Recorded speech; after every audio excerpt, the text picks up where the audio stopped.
Le monde est ébranlé. La France, l'Europe, mais également le monde a été sous le choc.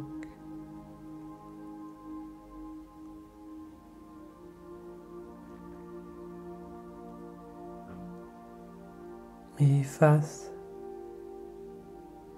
à cette injustice,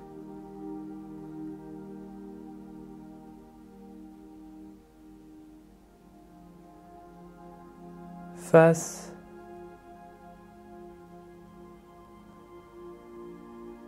à ce nouvel événement,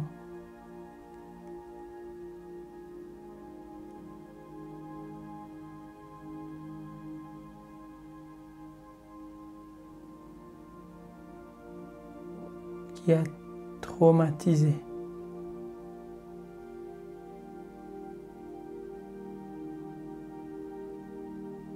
la France, l'Europe, le monde entier.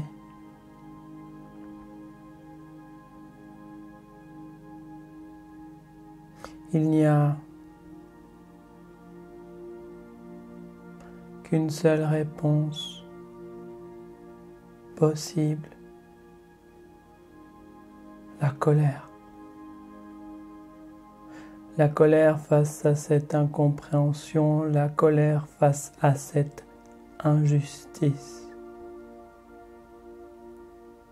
Ou peut-être vivez-vous une autre émotion, la tristesse.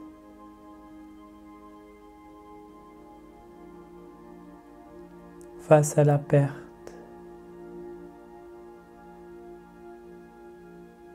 Peut-être la perte d'être cher, la perte de liberté, la perte de sécurité. Comment ne pas rester insensible face à cet événement tragique?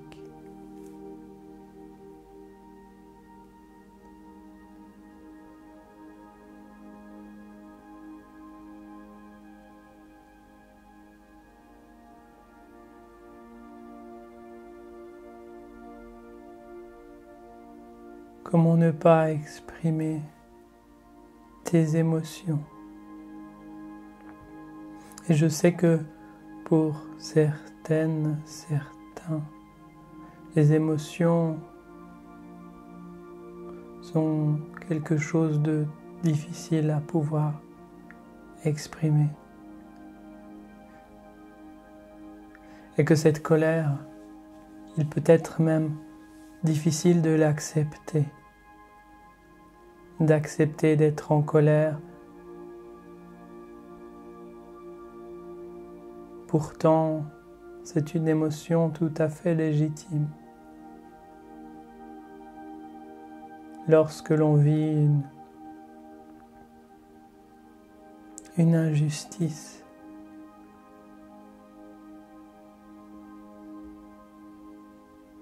l'émotion ressentie est bien souvent de la colère.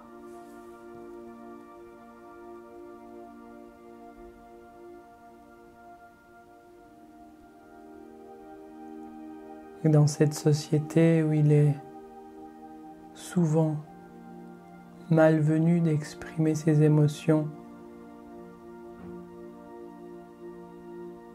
je crois important de vous le dire, de vous le rappeler, que les émotions sont tout à fait naturelles et qu'il est important de pouvoir les laisser vous traverser, pouvoir les vivre un peu comme un enfant qui est contrarié, qui peut se mettre en colère. Il peut ainsi pleurer, crier, hurler. Et pendant ce temps, toute cette colère peut traverser, retraverser ce petit être et ressortir de lui.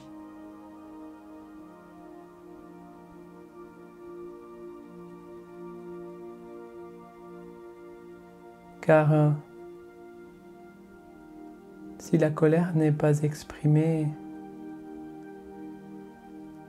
elle peut donner lieu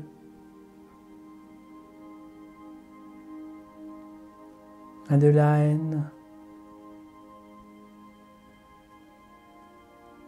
ou à d'autres énergies basses qui s'accumulent peu à peu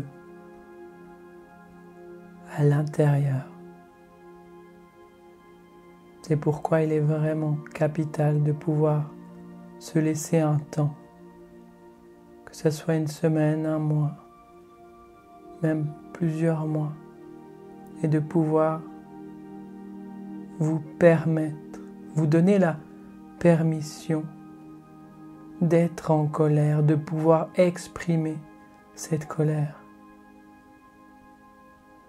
Et que peut-être pour certaines femmes, il est difficile de pouvoir exprimer sa colère.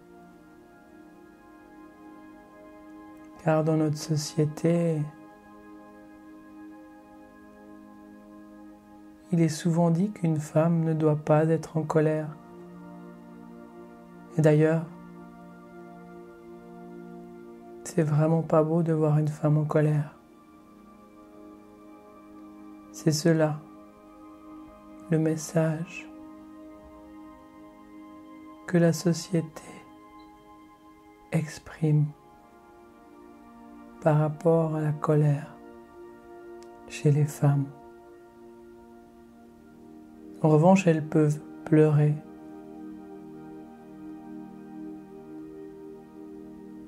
la perte. Mais bien souvent, avant de pleurer la perte, il est important de pouvoir vivre la colère. Il est important de pouvoir canaliser toute cette énergie de colère et l'exprimer pour la relâcher. Quant aux hommes, il est peut-être plus facile d'être en colère.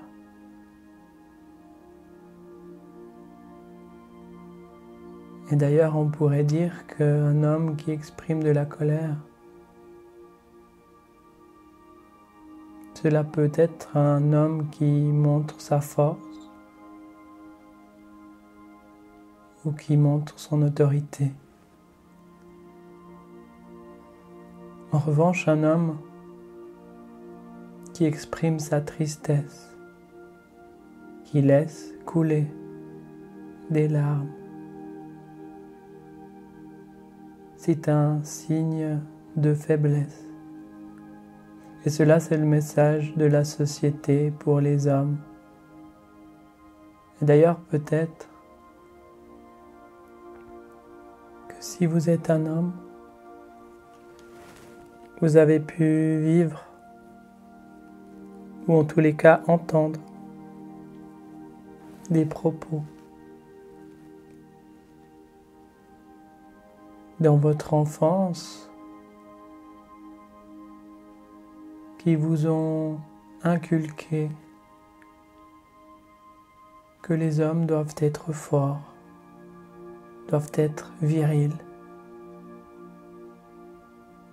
ne doivent pas montrer leurs émotions, que montrer les émotions c'est un signe de faiblesse. Je pense important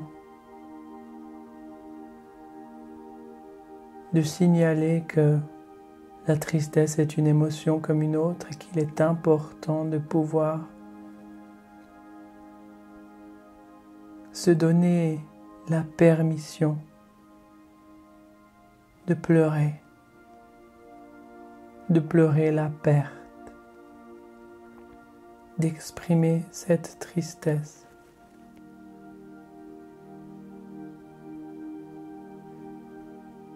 Il s'agit du seul chemin pour retrouver la paix en soi.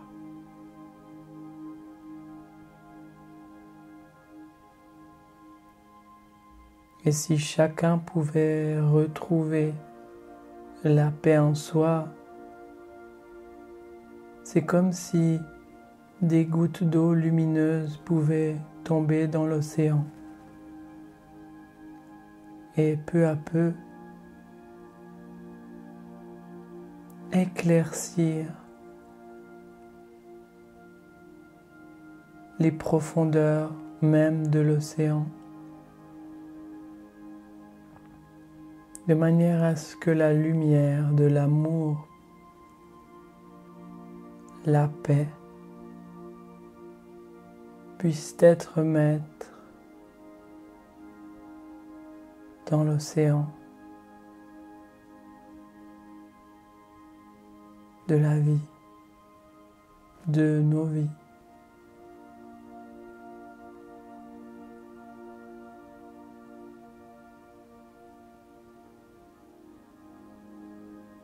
Exprimez vos émotions. Permettez-vous, s'il est peu aisé, de le faire comme ça, de prendre un temps pour écrire et relâcher tout cela, d'exprimer votre colère, peut-être votre haine envers ces êtres qui ont commis ces actes tragiques.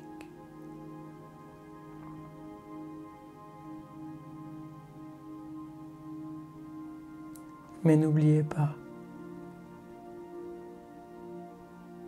que l'amour est la réponse.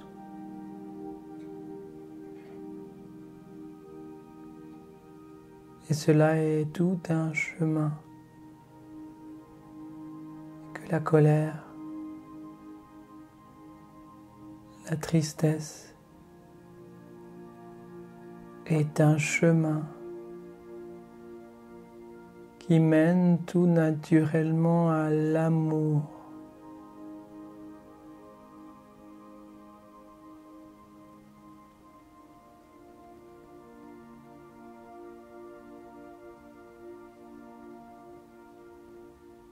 Oui, il y a de nombreuses victimes. Victimes d'une injustice sans précédent.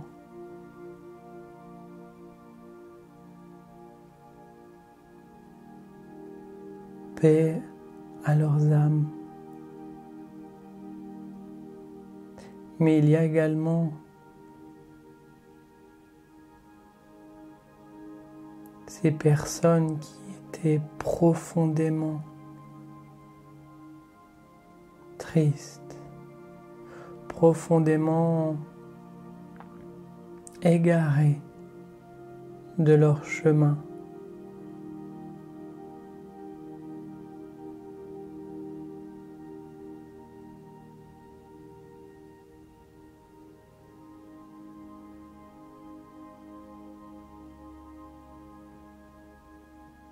Égarés de qui elles étaient vraiment.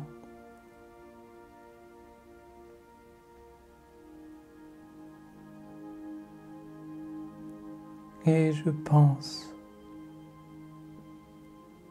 qu'il est important à un certain niveau,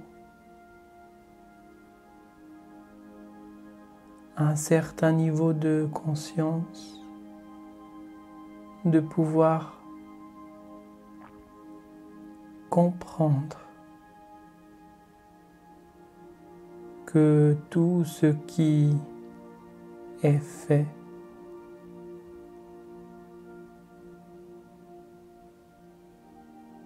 tout acte accompli sur terre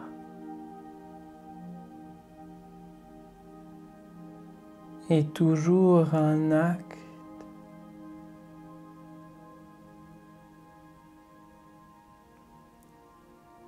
qui a pour but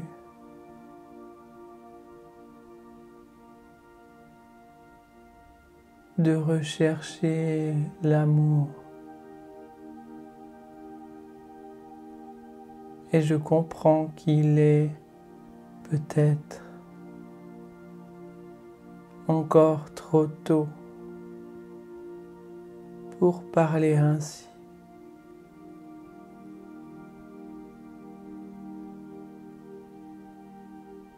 Mais je crois important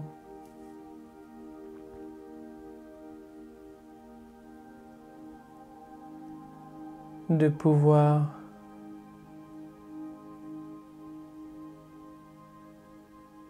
apporter votre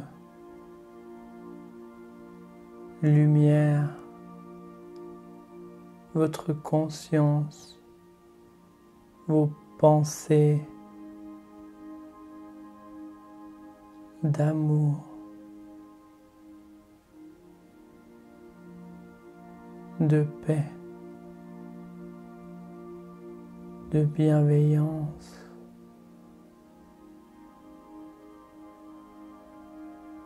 Non pas seulement aux victimes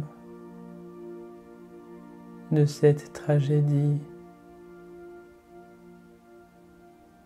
mais également ceux qui l'ont causée.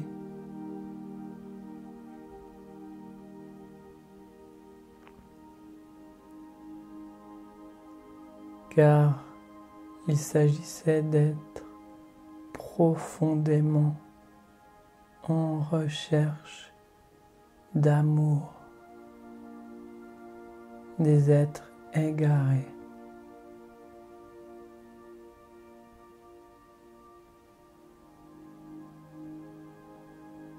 Que certes, il est important de vivre la colère, la tristesse,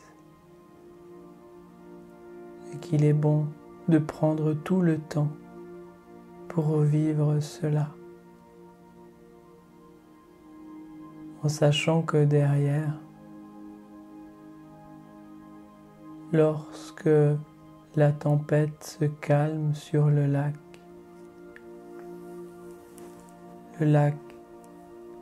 peut s'apaiser. Et plus le lac s'apaise, plus on peut apercevoir cette lumière qui brille au fond de chacun d'entre vous. Cette lumière d'amour, cette lumière de paix.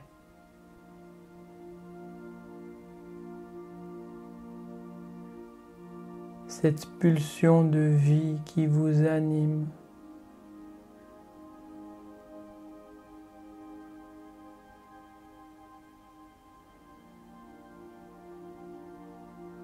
Et qui vous permet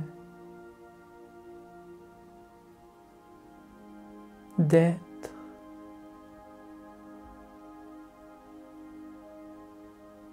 sur votre chemin d'amour.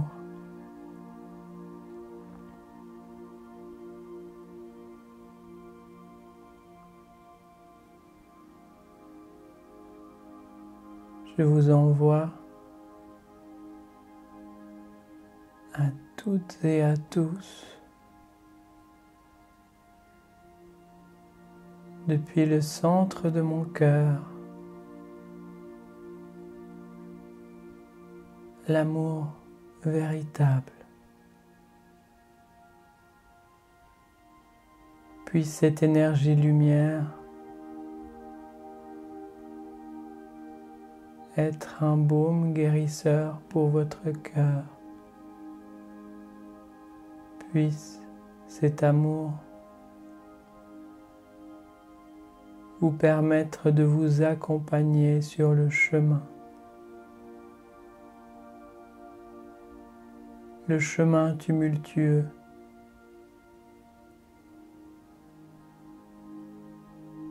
qui vous permettra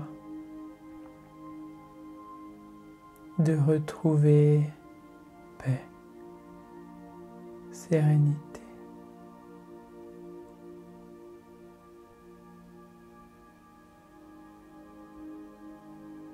La lumière est tout.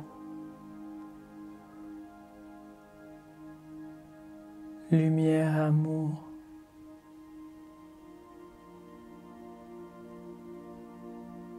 Reconnaissez cette flamme d'amour qui brille en vous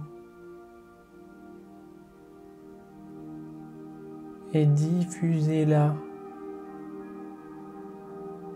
par votre expire partout sur la terre. Je vous invite à inspirer cette flamme d'amour à l'intérieur de vous et expirer en imaginant que cette lumière se diffuse partout dans le monde. Merci pour votre écoute.